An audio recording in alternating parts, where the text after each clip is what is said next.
एक और स्टॉक है दीप जिसमें काफी आजकल लोगों का इंटरेस्ट बढ़ गया है। हाँ, लोग 950 के भी टारगेट दे रहे हैं। 950 के टारगेट कौन सा दिखा रहे हैं? LIC। हाँ, और ये आज सुबह कुणाल जी की पिक ऑफ द डे में। हाँ, कल राकेश जी ने भी दी थी इसको 950 के आसपास के लेवल उन्होंने सुझाए थे।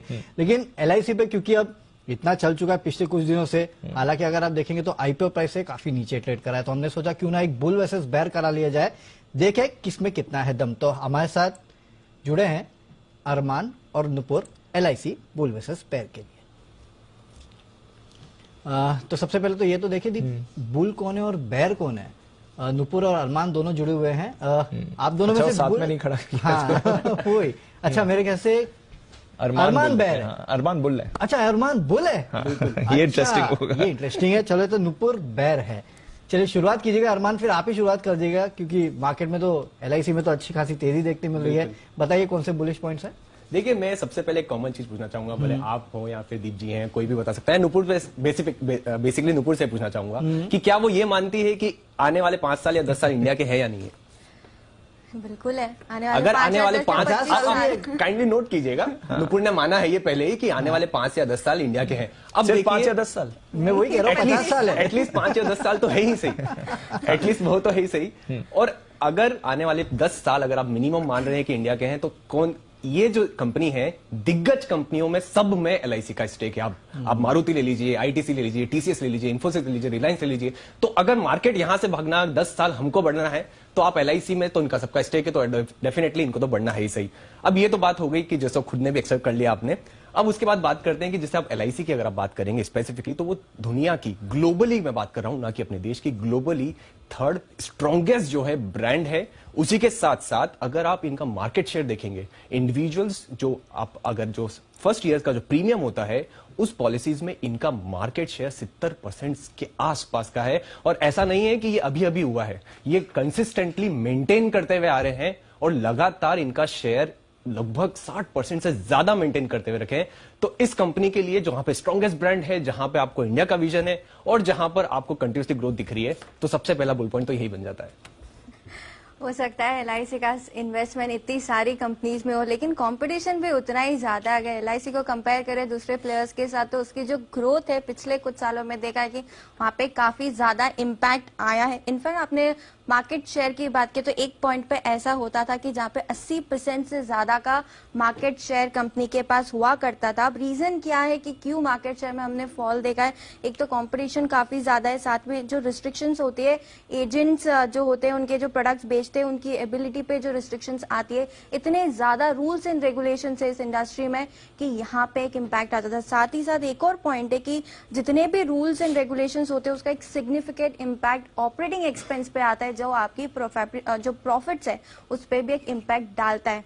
तो हो सकता है इन्वेस्टमेंट्स अच्छे हो, लेकिन कंपटीशन में भी आपको पार तो रहना पड़ेगा।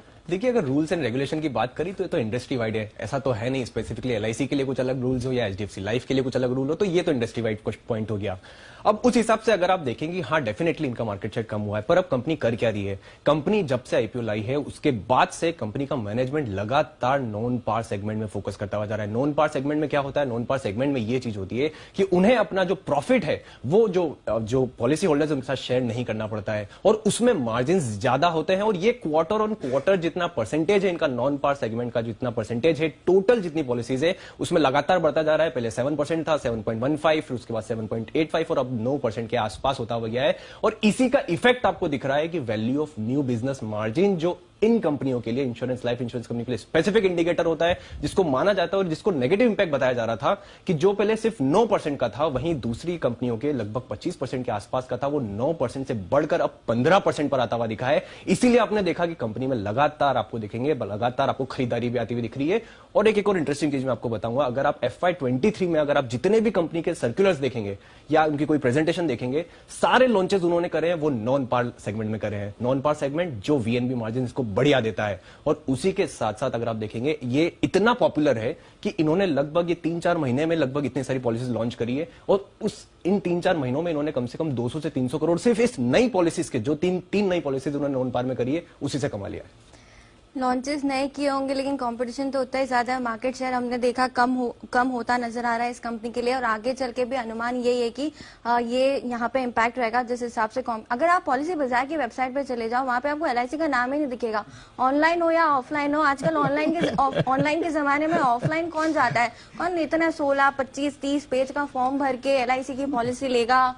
इससे बढ़िया एक पेज का फॉर्म भरूंगी। मैंने अभी लॉगिन किया पॉलिसी बाजार से, मुझे कॉल आ गया, मैम कौन सा टर्म इंश्योरेंस चाहिए। तो कंपटीशन अगर इतना ज्यादा है, आपकी वेन भी, मार्जिन भी बढ़ गई, लेकिन पॉलिसी ही नहीं आएगी तो मार्जिन कहाँ से आएंगे। देखिए डेफिनेटली अगर आप पिछली बार अगर न्यूज पे थे, जब आप मैनेजमेंट ने ये चीज बोली थी कि ऑलरेडी उनका जो ऑनलाइन है वो ऑलरेडी अच्छे से रन कर रहा है, और लगातार उसका जो परसेंटेज ऑफ जितनी पॉलिसीज वो ऑनलाइन बेच रहे हैं वो लगातार बढ़ती भी जा रही है। और इसी का रीजन अगर आप देखेंगे कि जो आप इंस्टीट्यूशंस हैं वो धीरे धीरे इसको लाइक भी करते हुए जा रहे हैं। उसी के साथ साथ अगर अब मैं बात करूं कि कंपनी के वैल्यूएशंस की, ये तो सारी चीजें मैंने आपको बता दी कि इतनी अच्छी चीजें हो रही है, पर कंपनी का वैल्यूएशन जो प्राइवेट कंपनीज है वहां से अगर आप देखेंगे तो लगभग आधे हैं। अगर एम्बेडेड वैल्यू के हिसाब से अगर आप देखेंगे तो लगभग आधे वैल्यू पे ट्रेड कर रहा है। ऐसी कंपनी जो दिग्गज कंपनी है, ग्लोबली थर्ड स्ट्रॉन्गेस्ट ब्रांड है, जिसका आपको श्योर है कि अगर यहां पर इंडिया में ग्रोथ आनी है तो एलआईसी में ग्रोथ आनी है, वो कंपनी दूसरे कंपेरिजन में आपको आधे भाव पे मिल रही है। अच्छा, आधे भाव पे मिल रही है, लेकिन जिस हिसाब से मार्केट गिरता है और मार्केट में फॉल आता है, वो वैसे ही स्टॉक भी आधा हो जाता है या व्हाटएवर इट इज, कोई बात नहीं। लेकिन इंटरेस्ट रेट का भी एक इंपॉर्टेंट पॉइंट है, जिस हिसाब से हम बढ़ते हुए देख रहे हैं कि इंपॉर्टेंट पॉइंट होता है इंश्योरेंस सेक्टर के लिए, जहां पे इम्पैक्ट दिखता है प्रॉफिटेबिलिटी। आगे बढ़े तो जिस हिसाब से हमने ऑफिस देखा था, एलआईसी का आया था 3.5% की वहां पे बिकवाली थी गवर्नमेंट की तरफ से, उससे अगर इतना बड़ा रिएक्शन आ सकता है तो फिलहाल गवर्नमेंट का हिस्सा 96.5 का, अगर उसमें से वो मिनिमम लेके आएंगे, जब 75% पे लेके आएंगे तो करीबन 21.5% की सेलिंग दिखेगी। तो क्या इम्पैक्ट होगा, इस पर एक बड़ा सवाल है, और एक ये ओवर आएंगे जो स्टॉक पे बना हुआ रहेगा। देखिए बिल्कुल ये ओवर है और इस बात को मैं भी मानता हूं, पर उसके साथ आप एक चीज को नजरअंदाज नहीं कर सकते। अब जो हमारे डीआईज और जो रिटेल इन्वेस्टर्स की जो ताकत बढ़ के आई है, वो हर एक चीज को पचा सकते हैं। आपने कभी ये सोचा था कि एफआईज 3 लाख करोड़ की बिकवाली कर देंगे और फिर भी निफ्टी यहां पर होगा? डेफिनेटली नहीं, क्योंकि अब सबके पास अगर आप देखेंगे डेप्थ काफी हो चुकी है। तो डेफिनेटली अगर अच्छी कंपनी आएगी तो जो रिटेल इन्वेस्टर्स अच्छे भाव पर डेफिनेटली इसमें पैसा डालेंगे। उसी के साथ साथ अगर आप देखिए, आपने मुनाफे की बात करी, मुनाफा अगर Q2 में देखेंगे टोटल इनका 15,000 करोड़ का था, जो कि अगर पूरे साल का सबका मिला ले तो भी नहीं था, हालांकि उसमें वन ऑफ भी था, उसके अलावा भी 2,000 करोड़ का मुनाफा, तो काफी बढ़िया मुनाफा। और सिटी के अगर आप टारगेट देखेंगे तो 1000 के टारगेट है पर। सिटी का हो सकता है 1000 का टारगेट हो, लेकिन गोल्डमैन सैक्स का तो काफी इंटरेस्टिंग टारगेट है, 750 का, 740 का टारगेट है, उनकी न्यूट्रल की रेटिंग है। तो स्टॉक इंटरेस्टिंग है, टारगेट्स भी इंटरेस्टिंग है, और बेयर के पॉइंट्स भी इंटरेस्टिंग ही थे। बेयर चाह रहा है उसका पलड़ा भारी हो, बट इस बाजार रेड कलर भी पहना है, रेड कलर पहन के भी आए हैं डबल बेनिफिट देने के लिए। बट इस बाजार में तो हम देख रहे हैं ज्यादातर बुलिश व्यूज ही एलआईसी पर बने हुए हैं। डेफिनेटली, लेकिन डीप इसमें इंटरेस्टिंग है। फंडामेंटल्स आप देखोगे तो कोई नहीं कहेगा कि इस कंपनी के फंडामेंटल्स खराब है, सब अच्छा है। India is equal to LIC, LIC is equal to India, ये है। लेकिन 3.5% बेचने में पसीने निकल गए सर। अब वो 21.5% कब बेचेंगे और उतनी एपेटाइट कब आएगी? अब खरीदे कि वो 21.5% बिकेगा, उसके बाद खरीदे, ये समझ में नहीं आता। नया मूव